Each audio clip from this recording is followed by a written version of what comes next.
Bem, a lei que eu escolhi destacar é a Lei 39, agite as águas para atrair os peixes. Ela diz que você tem que se manter calmo e objetivo o tempo inteiro.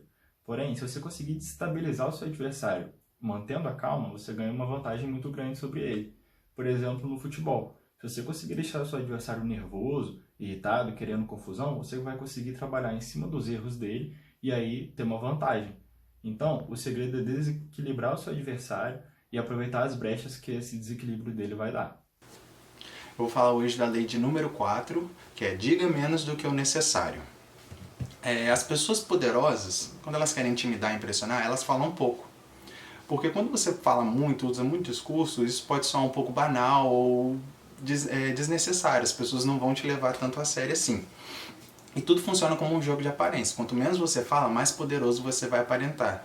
E as pessoas, elas não, quando você não revela tanto, não fala muito, elas não vão conseguir penetrar os seus pensamentos e nem saber das suas intenções. O seu silêncio pode até deixá-las um pouco nervosas e elas vão se colocar na defensiva e vão tentar preencher aquele silêncio falando coisas que vai acabar revelando informações importantes ou até das fraquezas delas. E quando você fala muito também, as pessoas talvez não vão te levar tanto a sério assim e vão te desobedecer só por maldade mesmo. E é bom também sempre tomar cuidado com as palavras, porque quando você fala muito, você pode até falar uma bobagem ou até se colocar numa situação perigosa.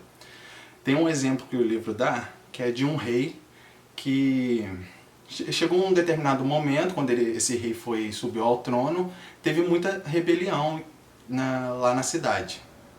E então ele pegou um dos líderes dessa rebelião e condenou ele à forca. Só que aí, quando o cara foi lá para se enforcar, ele teve todo o processo. Quando ele puxou lá a alavanca, a corda arrebentou e ele caiu no chão. Quando isso acontece, costuma-se dar o perdão para a pessoa e a pessoa segue a vida dela. Só que assim que a corda arrebentou e o cara caiu no chão, ele foi e criticou: olha, não se faz nada bem direito aqui nesse país, nem mesmo uma corda. Quando essa notícia chegou para o rei, ele logo falou assim: a gente não faz nada direito? Então rasgou o perdão e o cara foi condenado à morte no outro dia, e no outro dia ele veio a falecer. Então é sempre bom a gente controlar, porque a palavra, depois de dita, ela não volta atrás. Também há um outro exemplo no livro que é o ao contrário, que é quando você quer fazer o inverso do que diz. Quando você fala muito para não dizer para as pessoas que você sabe muito, que você é poderoso. Você quer mostrar o inverso, né? Que é tipo assim, você usa muito discurso, fala muitas coisas assim, e as pessoas vão te levar menos a sério porque você não está transparecendo ser poderoso, sendo que no caso você é. É o caso que ele dá o exemplo do bobo da corte, que conta piada, fala muita coisa, e o rei e as pessoas do reino não levam a sério, mas ele também não é uma pessoa idiota, ele sabe que aquilo é o que ele está fazendo. Dentre as leis que o livro As Leis do Poder fala, eu vou destacar aqui a Lei 35. Domine a arte de saber o tempo certo. É isso que essa lei diz. Tá, mas e aí, como é que eu vou saber o tempo certo? E aí, como é que eu vou conseguir controlar o tempo? Porque ela tá nos dizendo que a gente precisa controlar o tempo. E a pessoa que está no poder, ela precisa ter o controle. Senão não adianta. Senão ela mostra a fragilidade. Ela não passa confiança, ela perde a credibilidade, ela perde a influência.